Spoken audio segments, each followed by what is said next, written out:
मिलाकर क्या इस बार कांग्रेस 100 का आंकड़ा पार कर पाएगी या अपने न्यूनतम पर सिमट जाएगी? इसी पर करेंगे बात। मेरी सहयोगी इस वक्त हमारे साथ हैं विजय लक्ष्मी, जो एक एक सीट या कांग्रेस के एक एक अनुमान का विश्लेषण करेंगी और हमें बताएंगी कि क्या इंटरनल रिपोर्ट कांग्रेस की सामने आ रही है। आइए सबसे पहले बात कर लेते हैं लोकसभा सीटों के लिहाज से सबसे बड़े राज्य है उत्तर प्रदेश की, जहां कांग्रेस और समाजवादी पार्टी मिलकर चुनाव लड़ रही हैं। कुल 80 सीटें हैं उत्तर प्रदेश में। 2019 में एक सीट यहां पर जीती थी, रायबरेली की सीट, अमेठी सीट कांग्रेस हारी थी। और अब 2024 का जो अनुमान है वो है कि 5 सीटें कांग्रेस जीत सकती है। 17 सीटों पर कांग्रेस चुनाव लड़ रही है। समाजवादी पार्टी और कांग्रेस दोनों मिलकर 7 लड़ रहे हैं। और इस बार अनुमान यह है कि ये जो एक सीट जीती थी 2019 में, इसमें +4 और हो जाएंगे और यह अनुमान हो जाएगा 5 सीटों का। ये 5 सीटें कहां से आ रही हैं उत्तर प्रदेश में? सबसे पहले विजय लक्ष्मी, क्या है इनकी इंटरनल रिपोर्ट?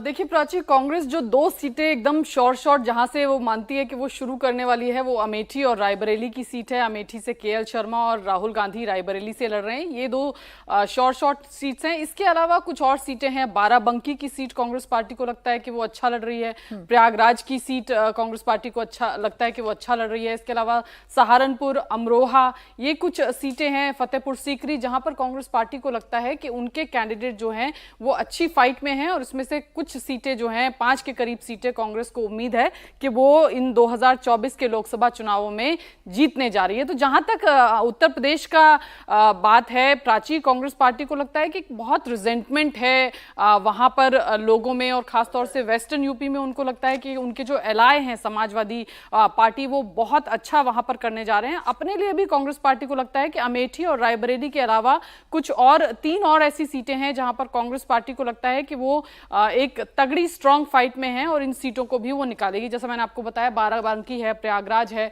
फतेहपुर सीकरी है, सहारनपुर, अमरोहा, ये तमाम सीटें हैं जिनमें से कांग्रेस पार्टी को उम्मीद है कि कम से कम 3 सीटें कांग्रेस पार्टी जरूर निकालेगी। अच्छा, सबसे पहले उन सीटों की बात कर लेते हैं जो कांग्रेस जिनके लिए श्योर मानकर चल रही है, और वो सीटें अमेठी और रायबरेली होंगी। अमेठी में स्मृति ईरानी है, राहुल गांधी चुनाव नहीं लड़े। पूरा का पूरा नैरेटिव सेट किया भारतीय जनता पार्टी ने कि ये तो कांग्रेस का डर है, राहुल गांधी का डर है। इसके बावजूद ऐसी रिपोर्ट है कांग्रेस के पास कि अपना खोया हुआ गढ़ यानी कि अमेठी बचा सकती है कांग्रेस। देखिए, कांग्रेस ने एक स्ट्रैटेजी के तहत वहां से अमेठी से उतारा केएल शर्मा को। एक तो कांग्रेस पार्टी ये मैसेज नहीं देना चाहती थी कहीं पर भी कि राहुल गांधी वर्सेस स्मृति ईरानी चुनाव हो। कांग्रेस पार्टी को लगता है कि केएल शर्मा, क्योंकि आप देखें तो दशकों से 3 दशकों से तकरीबन कांग्रेस पार्टी के, चाहे फिर सांसद सोनिया गांधी रही हो या फिर राजीव गांधी के दौर में भी, वो जो है वहां पर जो प्रतिनिधि होते हैं वो वहां पर थे, तो घर घर में उनकी पैठ है। कांग्रेस पार्टी को लगता है कि एक जमीनी कार्यकर्ता जिसको बोलते हैं, जो हर घर में लोगों को जानता है, जिसकी पैठ है, जिसको लोग जानते हैं, कांग्रेस की जो यूपीए के दौरान जो स्कीम्स थी उनका इंप्लीमेंटेशन इंश्योर करना, घर घर तक वो पहुंच रहा है, ये इंप्लीमेंट कराने की जिम्मेदारी उस समय केएल शर्मा की थी। तो कांग्रेस को लगता है कि वो सीट तो निकाल ही लेंगे। रायबरेली पे कोई क्वेश्चन मार्क कांग्रेस पार्टी तो मानने को यानी उत्तर प्रदेश की बात करें तो 4 सीट यहां पर गेन कर रही है। 2019 के लिहाज से अगर आप देखेंगे तो कांग्रेस ही मानकर चल रही है कि 4 सीटों का फायदा उत्तर प्रदेश में हो सकता है। अब आगे बढ़ते हैं, बात कर लेते हैं बिहार की, जहां की 40 सीटों में से 9 पर कांग्रेस चुनाव लड़ रही है। और कांग्रेस की जो इंटरनल रिपोर्ट है उसके मुताबिक हम आपको बता दें कि 40 में से पिछली बार एक सीट जीती थी, किशनगंज की कांग्रेस के खाते में आई थी। सुपड़ा साफ पूरी तरीके से विपक्ष का हो गया था, एक सीट कांग्रेस बचाने में कामयाब रही थी। और अभी भी कांग्रेस से मानकर चल रही है कि 5 सीटें कांग्रेस जीत सकती है बिहार में भी, यानी यहां भी +4 सीटें हो रही हैं कांग्रेस के खाते में। कुल मिलाकर उत्तर प्रदेश और बिहार को आप देखेंगे तो कांग्रेस से मानकर चल रही है कि इन दोनों राज्यों से 10 सीटें कांग्रेस जीत सकती है। अब इन 5 सीटों का अनुमान, पिछली बार किशनगंज की एक सीट जीती थी, अभी उसी के आसपास की सीटें कांग्रेस मानकर चल रही है, या बिहार में कहीं और भी कांग्रेस को लग रहा है कि गेन कर सकती है? देखिए, बिहार में पिछली बार अगर आप याद करें तो कटिहार से तारिक अनवर बड़े कम मार्जिन से चुनाव हारे थे और माना जाता है कि नवजोत सिंह सिद्धू वहां गए थे, एक स्टेटमेंट उन्होंने दिया और उसके बाद उस स्टेटमेंट का बड़ा असर पड़ा, जिससे बड़े कम मार्जिन से तारिक अनवर वो सीट हारे थे। तो कटिहार की एक सीट है जो कांग्रेस पार्टी को लगता है कि इस बार वो निकालेगी। किशनगंज से भी कांग्रेस पार्टी को पूरी उम्मीद है।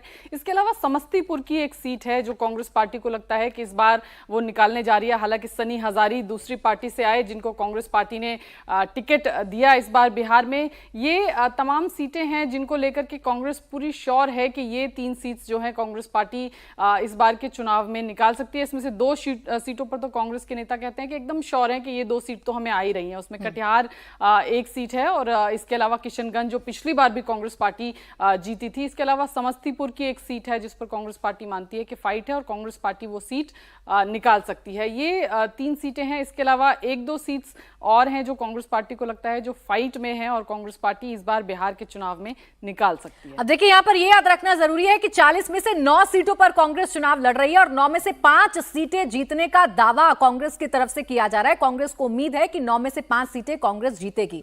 अब आइए बात कर लेते हैं महाराष्ट्र की, जहां सबसे ज्यादा उम्मीदें कांग्रेस को भी हैं, जहां पर कांग्रेस को बैकफुट पर भी आना पड़ा जब गठबंधन में सीटों का बंटवारा हो रहा था। अच्छी पोजीशन यहां पर कांग्रेस मानकर चल रही है। कुल 48 सीटों में से कांग्रेस ने 17 सीटों पर अपने उम्मीदवार उतारे हैं।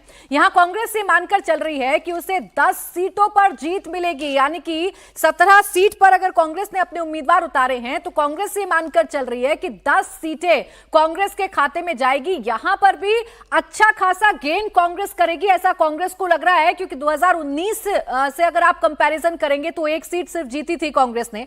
अभी 9 सीट और जीत सकती है, 9 सीटें और प्लस अपने खाते में कांग्रेस कर सकती है। महाराष्ट्र का अनुमान विजयलक्ष्मी। देखिए प्राची, महाराष्ट्र एक ऐसा स्टेट है जहां पर नए समीकरणों में चुनाव होगा, क्योंकि एक तरफ शिंदे गुट है, एक तरफ इधर उद्धव ठाकरे गुट है। एक तो कांग्रेस पार्टी मानती है कि उनके जो एलाय हैं उद्धव ठाकरे, उनके साथ सिंपैथी का एक बड़ा फैक्टर काम करेगा और उसका फायदा जो है कांग्रेस पार्टी को भी होगा। पिछली बार एक ही सीट कांग्रेस पार्टी ने जीती थी, लेकिन इस बार कांग्रेस पार्टी उम्मीद कर रही है मुंबई में, नॉर्थ सेंट्रल मुंबई की सीट उनको आएगी। इसके अलावा चंद्रपुर, रामटेक, ये सीटों का कांग्रेस पार्टी को उम्मीद है। सोलापुर, कोल्हापुर, ये सीटें कांग्रेस पार्टी को लगता है कि वो बहुत मजबूती से यहां पर चुनाव लड़ रही है। धुरे, नंबरदार, ये सारी सीटें हैं जिनमें कांग्रेस पार्टी को लगता है कि उनके उम्मीदवार इस बार जीतेंगे और आंकड़ा जो है वो 10 सीट, 6 से लेकर 10 के बीच में कांग्रेस पार्टी को लगता है कि वो कुछ भी सीटें यहां पर जीतने जा रही है।